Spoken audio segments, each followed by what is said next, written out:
Hey guys, Preston, and congratulations on finally figuring out your ideal marketing budget. My name is Preston Martelly, and I run a digital marketing agency. And the number one question that we get from customers is exactly how much should we be spending on a marketing campaign, right? And that question really varies. It varies on a couple of things.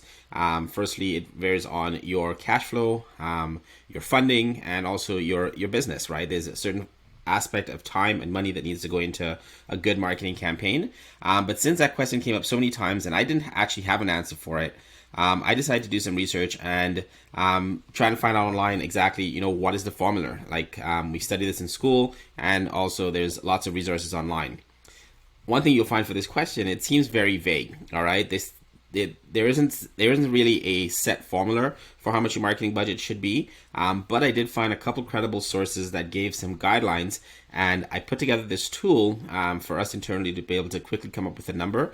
And I figured I would share it with you because you probably have the same question as I do, and since there weren't many places that gave that a good answer, I figured why not give that solution. All right, so enjoy. So first things first is the first thing that keeps in mind is how long have you been in business, right? The numbers range from anywhere from 20% if you are just kicking off your brand.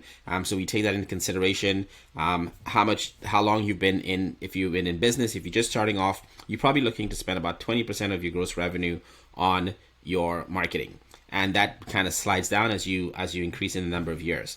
Once you get past 5 years, which is kind of like the base, provided that you have been marketing your brand for a few years now, for up to 5 years, you can bring that right down to about 6% of your total gross revenue so that you keep a constant growth of your brand. Okay. The next thing you want to keep in mind is what type of industry you have. Okay, so we found that different types of industries, and we've bucketed them into three categories based on what's the most common scenarios that we come across.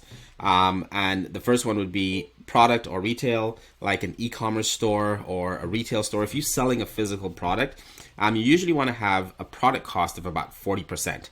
So what we do in our formula calculation is that we take 40% off of your revenue goal, because we know that that's a cost that you're going to have to pay variable on every product that's sold.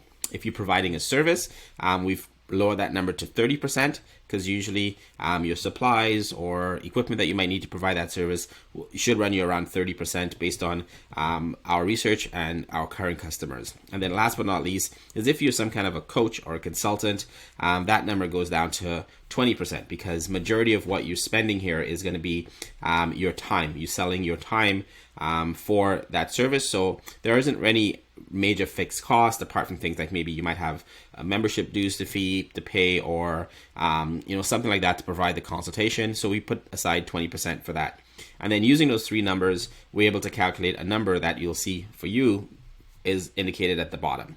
All right, hopefully this is helpful. You might want to play around with these numbers a little bit if things aren't exactly where you want to see them, but that gives you a really good ballpark for it. And as you can see, the range is anywhere from 5 to 10% up or down on what the numbers I gave right there. Okay, so with that being said, thank you so much. If you have any more questions, please check us out online. It's javalogic.ca. We offer a range of digital marketing services and also consulting. I've been around quite some time, so I might be able to help you out with calculating and deciding on your actual budget, how much of it you should allocate towards digital marketing, towards traditional marketing, and so forth. Have a great day, and hopefully this was helpful.